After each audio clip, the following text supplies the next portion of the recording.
Hi, it's Miss Obermeyer, and we are going to be talking about our surrealistic photomontage tutorial. It's less of a tutorial this time because we actually have practiced all of the skills you need already in other projects, from the double exposure profile picture to the me, myself, and I, and even in the digital painting project. We've practiced many of the skills you can use, for this Photoshop photographic surrealism. So you can choose whether you want to paint or simply put photos together to create your surreal image. It's really up to you.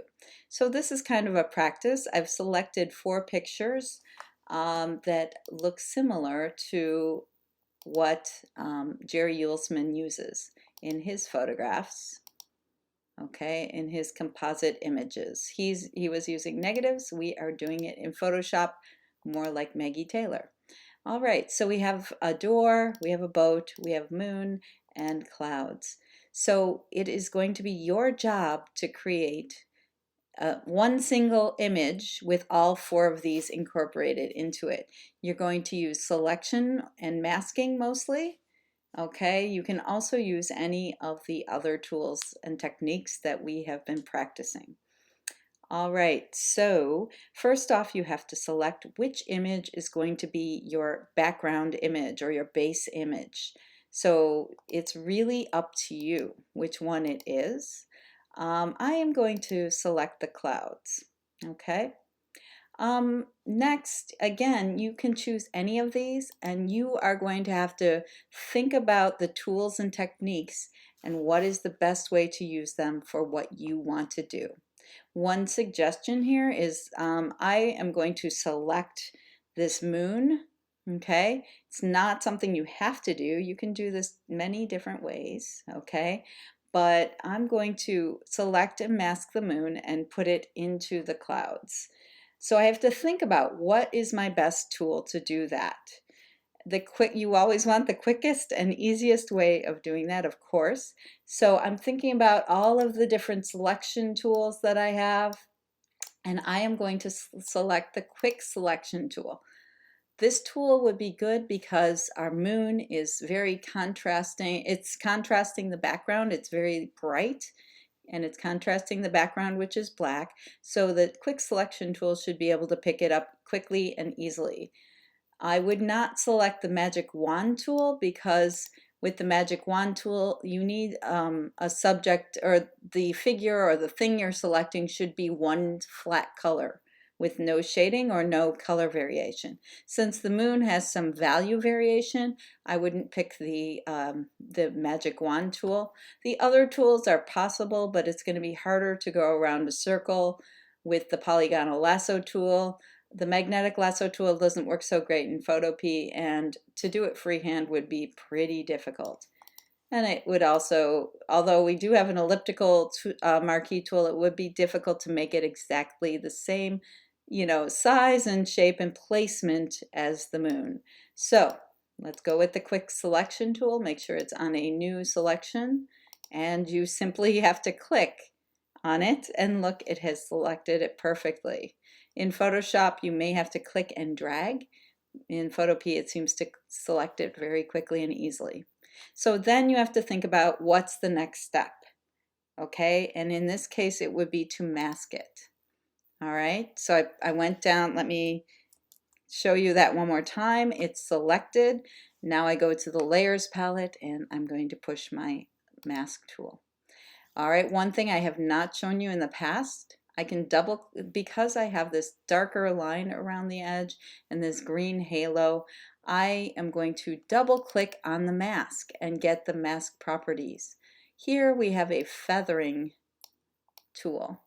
Okay, now if I feather it too much, you can see I'm making the moon see-through here, which I suppose you could use, but and it also kind of brought that dark halo around the edge.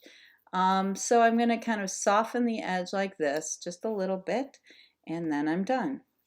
I'm going to take the move tool and click and hold and bring it into the clouds. Okay. So next I have to think about my next two. Do I want to select the next one, or do I just want to bring it in and add a mask? I think I'm going to do it more freehand, so I'm going to click and drag this into the clouds. Okay, and there we go. I'm going to place it here. I'm going to add a mask. Okay, now when I add the mask, I can use the brush tool, make sure I have black and white on top. Remember that the X key on the keyboard will let you switch from black to white really quickly and easily. And I'm going to bring the hardness of my brush down to 0. All right, now I am going to make this my brush larger, and I am on the mask, so I'm going to paint this out. Maybe I want to have some of the mountain show there. Kind of bring the clouds over the boat. Now I also want to, now I see the moon is coming below the boat, and I don't want that. So I'm going to have to think of a solution for that. Okay. Kind of like this. I'm going to get rid of that white line though, so I'm going to paint over that.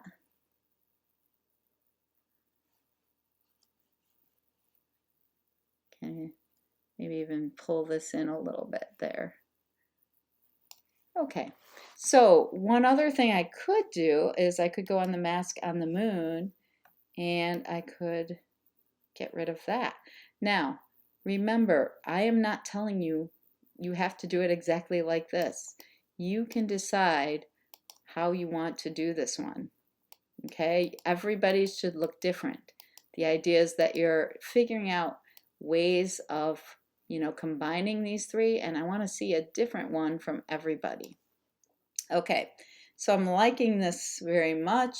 My next one is the door. So I could select it, but again, I think I'm going to just drag it in. Ooh, and it's awfully big. So I'm going to go to Edit, and I'm going to go to Free Transform. So again, you're thinking on your feet. It's like, how can I make this work? All right. This one's a little tougher. Where am I going to put this? I'm going to hold the Shift key, and I'm going to put the door over here. Maybe have the people kind of be right behind it. There we go. I'm going to push check mark. And my idea is I'm going to soften the edge and maybe see if I can allow the people to show through. I'm not sure how that will work, but I'm going to give it a try.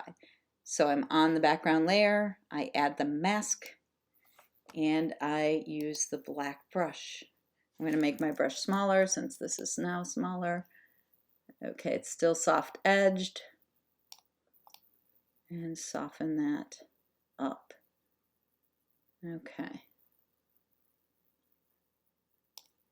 I might want to go back in and kind of bring the moon back here, or here. I might have to go back in here. There we go.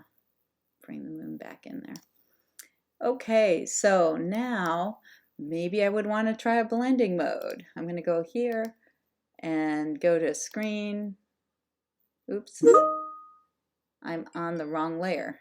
So I'm going to go back to normal, go back to screen, go to the top layer. That's what I wanted, the door layer. Now I'm going to try screen. That's kind of neat. Nah, it's all right. Overlay. That's better.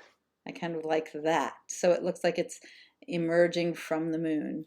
Okay, so this is my idea right here. I would save this as, if I want to save the layers, I've got to save it as a PSD, and then I want to save it as a JPEG as well. And that is it. Good luck, and be creative and come up with your own idea. Thanks. Bye.